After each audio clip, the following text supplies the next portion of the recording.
2018년 8월 11일 오전 8시 35분경 일본 카고가와시에 있는 권현댐에서 낚시를 즐기고 있었던 한 남성이 물에 떠있는 큰 가방 하나를 발견하게 됩니다. 이상한 느낌의 이 남성이 경찰에 신고, 뒤이어 경찰이 문제의 가방을 인양 확인하게 되는데 모두 예상하시다시피 그 가방 안에서 나온 건 한 여성의 시신이었습니다. 이 시신이 들어있던 가방은 그냥 특별할 거 없는 그런 가방이었어요. 그런데 그 가방에 무거운 흙주머니 2개가 달려 있었습니다. 이 범인 새끼가 시신이 든 이 가방을 물에 가라앉히려고 달아놓은 거겠죠. 교활한 새끼. 하지만 옷가방은 가라앉지 않았고 그 덕에 시신이 발견됐습니다. 이 여성은요, 딱 봐도 어려 보였어요. 한 20대 초반? 티셔츠에 긴 바지를 입고 있던 그녀. 눈에 띄는 외상은 보이지 않았습니다. 가방 안에서 그녀의 지갑도 발견됐어요. 지갑만, 핸드폰은 없는 상태. 아마 범인이 가져간 거겠죠. 지갑이 함께 있어 비교적 쉽게 피해자의 신원 확인됐습니다. 피해자는 당시 20살 오사카에 살고 있었던 코니시 유카. 그녀는요, 시신 발견 이틀 전인 8월 9일 아침부터 오전부터 행방이 묘연한 실종 상태였습니다. 오사카에 있는 코니시 양의 집에서 시신이 발견된 댐까지의 거리는요, 고속도로를 이용해 가장 빠르게 달려도 1시간 반이나 걸리는 꽤 먼 거리였어요.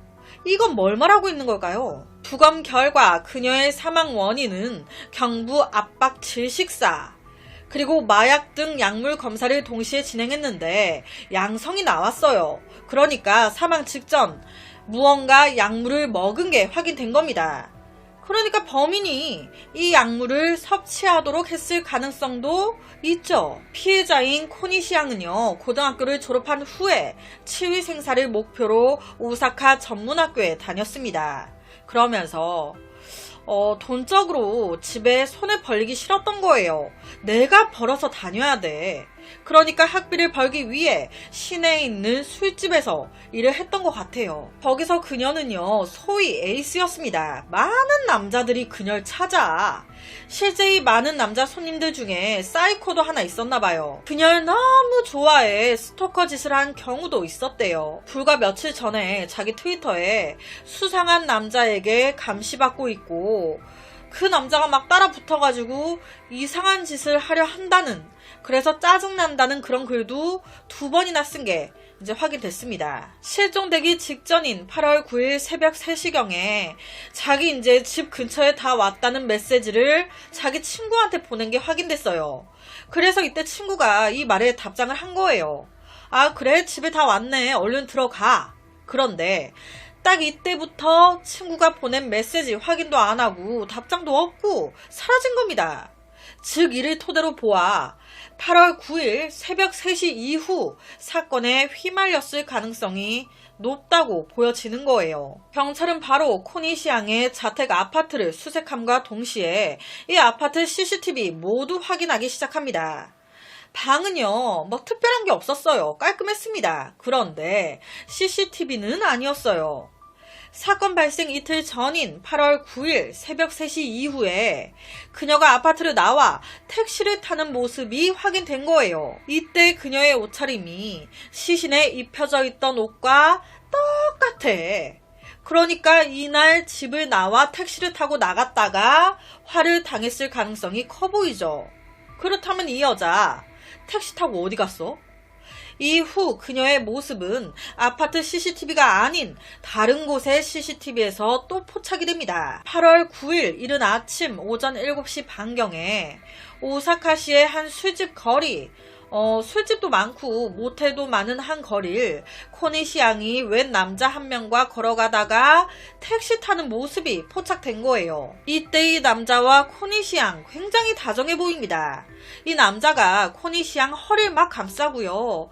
이에 코니시 양 거부 안 합니다. 같이 막 웃어요. 사이가 굉장히 좋아 보이는 거예요. 모르는 사람이 보면 영락 없는 커플.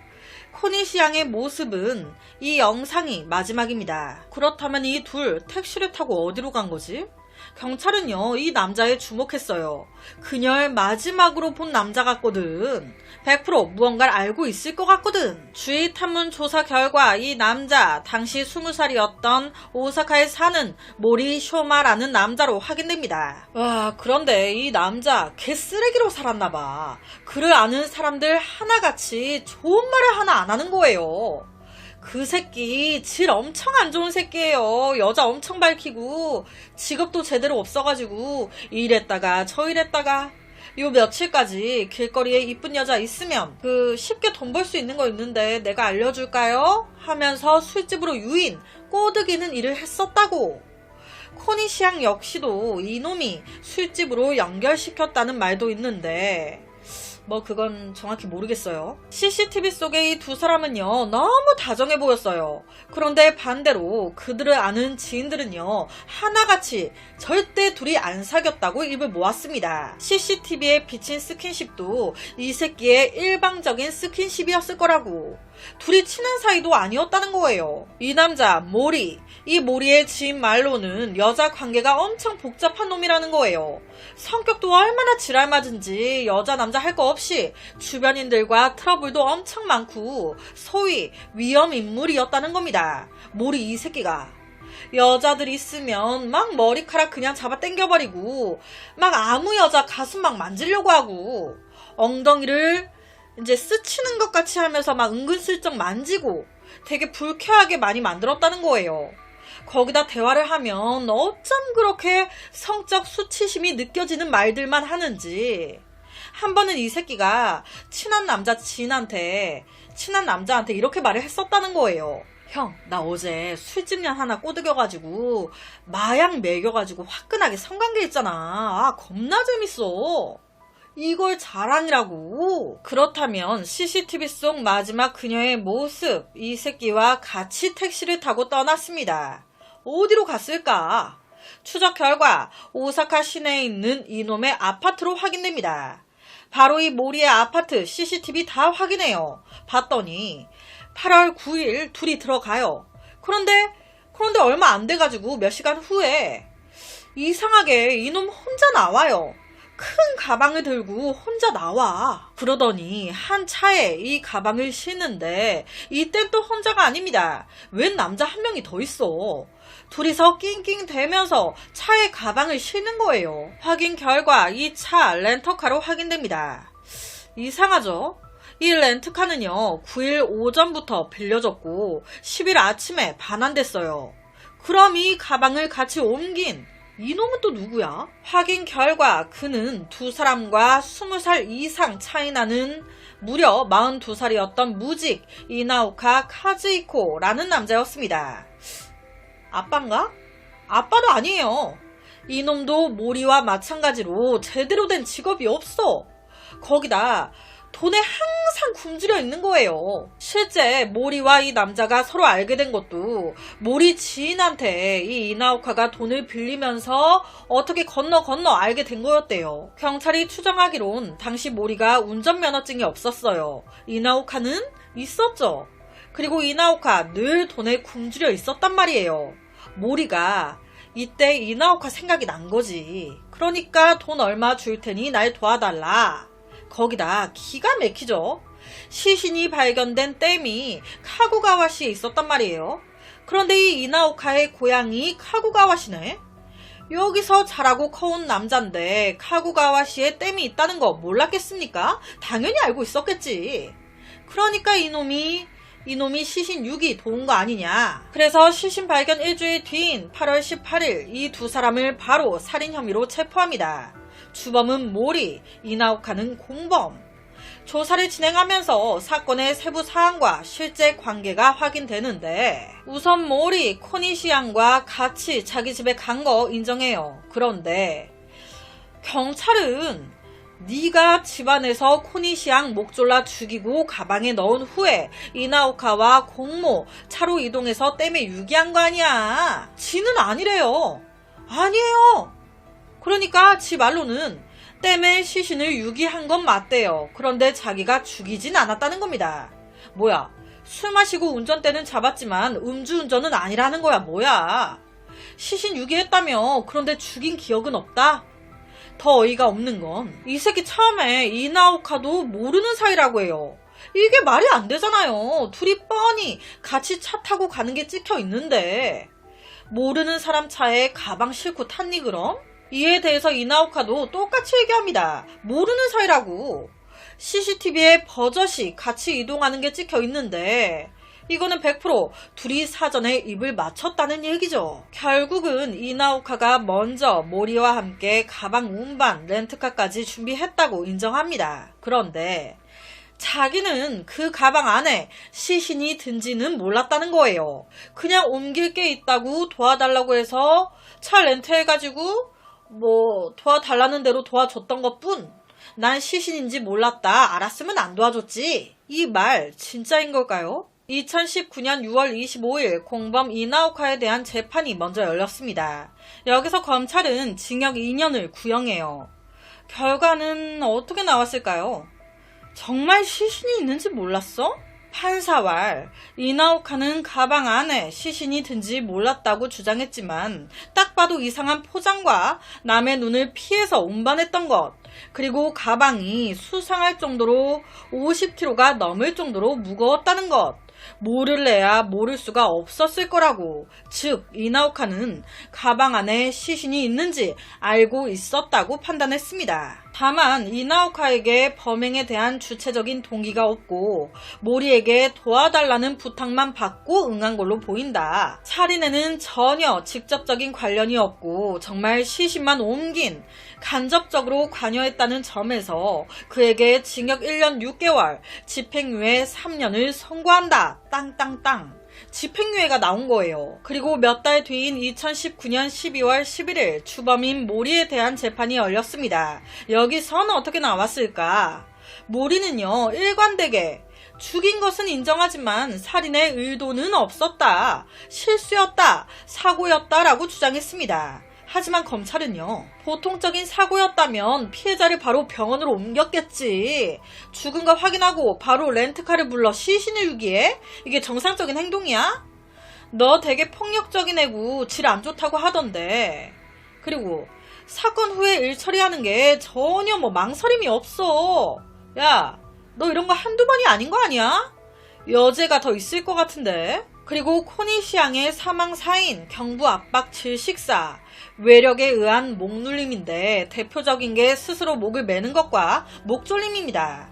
이거에 대해서 지는 지금 사고사라고 주장하는 거고 검찰은 아니다 라고 보는 거죠. 목을 졸랐다면 장시간 졸랐을 거예요. 죽을 때까지. 이는 명확히 죽이려고 졸은 거다. 즉 고의적인 살인이라는 거죠. 자, 모리는 사고였다라고 주장합니다. 검찰은 아니, 고의적인 살인이다. 판사는 누구 손을 들어줬을까요? 검찰은 징역 20년을 구형했습니다. 하지만 와, 대박이에요. 재판부 모리에게 징역 7년을 선고합니다. 이거는 반도 아니잖아요. 징역 7년? 왜 이따구로 나온 거야? 그 이유는요, 재판부에서 이 사건 살인이 아닌 상해치사로 본 거예요. 상해치사. 모리는 살인에 대해서 일관되게 부정해 왔습니다. 그리고 살해 현장이 자기 집 아니었어요. 집 안에 CCTV 없었고 그 집 안에는 둘만 있었죠. 그러니까 약간 밀실 살인처럼 돼버린 거예요. 그러니까 판사의 종합적인 결론은 증거가 없다는 거죠. 살인이라는 증거 있습니까? 그가 의도적으로 정말 그녀를 죽인 건지 모르지 않습니까? 거기다 사건 직전 둘이 친밀하게 집 안으로 들어가는 CCTV까지 나온 상황. 다정하게 들어가서 바로 죽였을까? 죽일 동기가 없는데 잘 들어가서 바로 아무 이유 없이? 좀 말이 안 된다라고 판단했던 거예요. 사고사가 아닌 이상 이유가 있겠나. 따라서 상해치사죄 적용 7년 나온 겁니다. 이 판결에 유족도 세상도 불만을 품지 않을 수 없었습니다. 아니, 사망 사인이 경부 압박 질식사예요. 사고사로 목이 졸려 사망했다고? 사고사로? 아니, 참 이해가 안 되는 판결이죠. 그래서 검찰 바로 같은 해 12월 24일 항소했습니다. 와, 항소했어. 그럼 대반전이 여기서 일어났나? 아니요. 항소심 역시 모리에게 부자연스러운 점이나 불합리한 점은 없다고 판단, 그대로 징역 7년 유지됩니다. 그냥 이렇게 이 사건 끝난 거예요. 무고한 한 명의 목숨을 앗아가고 유기했는데 7년만 딱 살고 나와 아무렇지도 않은 얼굴로 생활할 수 있도록 만들어준 거죠. 이런 결과에 납득할 수 있는 사람이 얼마나 있을까요? 판사 재판부 말이 맞아요. 범행 현장이 모리의 집 아니었어요. CCTV도 없었고 거의 밀실살인같이 돼버린 건데 이 상황에서 검찰이 어떻게 의도적인 살인이었다는 걸 입증해야 하는 걸까? 그럼 반대로 사고사였다는 건 또 어떻게 증명하나요? 이것도 모리의 말뿐인 건데, 서로가 말뿐인 건데. 그러니까 제가 하고 싶은 말은 둘 다 지금 증거가 부족해요. 보통 이런 상황이면요, 대법원이든 어디서든 법원에서 빠꾸를 시킵니다. 양쪽 증거를 더 찾아와라, 재조사해라. 그런데 이 판결은 더 증거를 가지고 와라가 아닌 범인 측의 진술만이 인정된 것처럼 느껴져요. 이거는 그냥 제 기분 탓인 걸까요? 둘 다 똑같이 제대로 된 증거는 없는 상황인데 왜 범인의 말을 들어줘? 피해자의 말을 더 들어줘야지. 자, 지금부터는 그냥 아무 신빙성 없는 그냥 제 추정이에요. 추리. 제가 앞서 이런 얘기 했습니다. 모리 이 새끼가 자기 친한 남자 지인한테 이런 얘기를 했었다고. 형, 나 어제 술집 년 하나 꼬드겨가지고 마약 먹여가지고 화끈하게 성관계 했잖아. 와, 겁나 재밌어. 실제 코니시향 시신에서 약물 반응 나왔습니다. 사망 사인 경부 압박 질식사였죠. 저는 준비하면서 딱 생각이 든 게 일본이잖아요. 플레이. 이미 그거 재밌다고 지 지인들한테도 자랑했던 놈이에요. 이놈이 마약하고 또 안 했을까요? 그날 둘이 좋게 방에 들어가서 또 약하고 관계를 가진 거예요. 그러면서 플레이로 막 목을 조르면서 꼴딱꼴딱 넘어갈랑 말랑 괴로워하고 그걸 보면서 더 흥분하고 즐긴 거지. 그러다가 죽어버렸어. 뭐 지 말대로 죽일 의도는 없었겠죠. 즐기려는 의도가 있었겠지. 그런데 여튼 약하고 성관계 하면서 이상한 플레이 즐기다가 죽여버린. 그러니까 신고도 못했던 거예요. 약했잖아. 실제 CCTV를 봐도 집 안에 들어가기 전까지 이 둘 전혀 사이 안 좋아 보이지 않았어요. 이렇게 되면 제 말대로 추정해보면 앞뒤가 어느 정도 맞습니다. 하지만 변하지 않는 건 어쨌든 지 손으로 죽였고요. 지 손으로 유기했다는 거예요. 그런데 징역 7년? 이게 말이 됩니까? 아주 기가 막힌 판결입니다. 이따위의 판결이 내려졌기에 모리는 몇 년 뒤 다시 사회로 복귀하겠죠. 그가 출소한 후에 다시 똑같은 피해자가 생기지 않길 바랄 뿐입니다. 이나오카도 그렇고 모리도 그렇고 살인 의도는 전혀 없었다고 얘기하기 때문에 살인 동기는 뭐 딱히 없어요. 살인 안 했다고 하니까. 사고사로 주장했고 그렇게 판결 나서 이게 끝입니다. 징역 7년. 와우. 모리 제대로 반성은 고인에게 미안함은 느꼈을까요? 와, 다행이다. 아싸 7년 이라고 했을 것 같은데. 그래서 오늘은 일본에서 벌어진 끝까지 억울한 한 살인사건을 가지고 왔습니다.